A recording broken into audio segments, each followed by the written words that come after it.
नमस्कार बच्चों, स्वागत है आप सभी का शिक्षा की आशा पर। और मैं आशा आज आप लोगों के साथ डिस्कस करूंगी सर्वनाम के बारे में। ठीक है, सर्वनाम की परिभाषा, इसकी परिभाषा और साथ में इसका उदाहरण। ठीक है, और फिर ये थोड़ा गड़बड़ हो गया।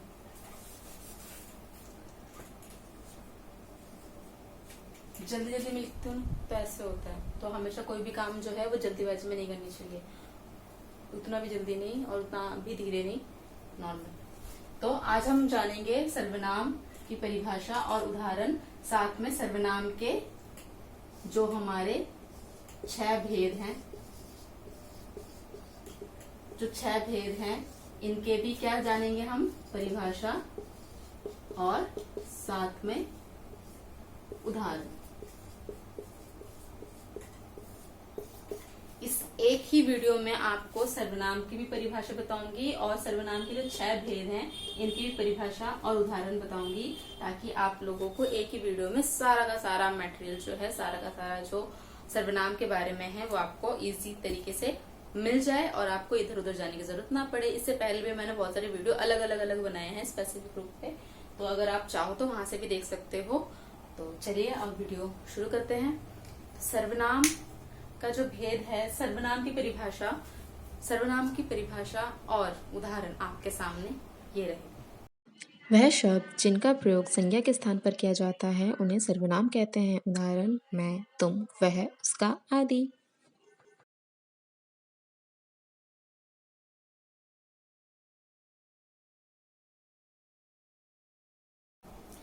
सर्वनाम की परिभाषा और उदाहरण आप लोगों को पता चल गया है क्या है। इसके बाद है सर्वनाम के 6 भेद, 6 भेद, उनके परिभाषा और उदाहरण साथ में, ताकि आप लोगों को और अच्छे समझ पाए।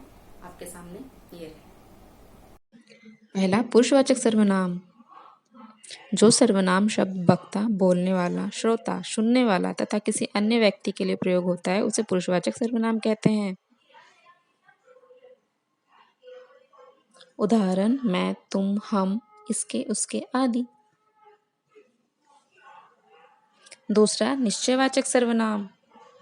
जिन सर्वनाम शब्दों से किसी निकट या दूरस्थ व्यक्ति, वस्तु तथा स्थान की निश्चितता का बोध हो उसे निश्चयवाचक सर्वनाम कहते हैं।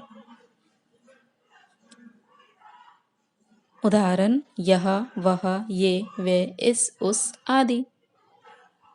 तीसरा अनिश्चयवाचक सर्वनाम। जिन सर्वनाम शब्दों से वस्तु, व्यक्ति, स्थान या भाव के अनिश्चित होने का बोध होता है उसे अनिश्चयवाचक सर्वनाम कहते हैं। उदाहरण कुछ, कोई, किसी आदि। चौथा संबंधवाचक सर्वनाम। जिन सर्वनाम शब्दों के प्रयोग से 2 वाक्य या 2 संज्ञा शब्दों को जोड़ा जाता है उसे संबंधवाचक सर्वनाम कहते हैं। उदाहरण जो, सो, जिसकी, उसकी, जैसा, वैसा आदि। पांचवा प्रश्नवाचक सर्वनाम। जिन सर्वनाम शब्दों से किसी व्यक्ति, वस्तु, स्थान आदि के बारे में प्रश्न पूछा जाता है प्रश्नवाचक सर्वनाम कहते हैं।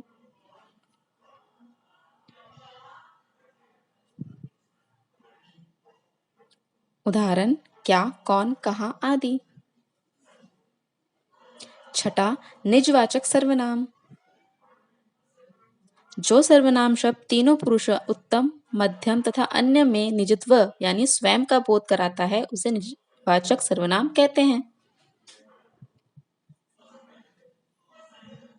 उदाहरण आप, स्वयं, खुद, अपने आदि। तो होपफुली आप लोगों सबको समझ में आ गया होगा कि सर्वनाम किसे कहते हैं, सर्वनाम के 6 भेद की पहचान कैसे करेंगे, उनकी परिभाषाएं क्या है और उनके उदाहरण क्या हैं। आज के लिए बस इतना ही। धन्यवाद।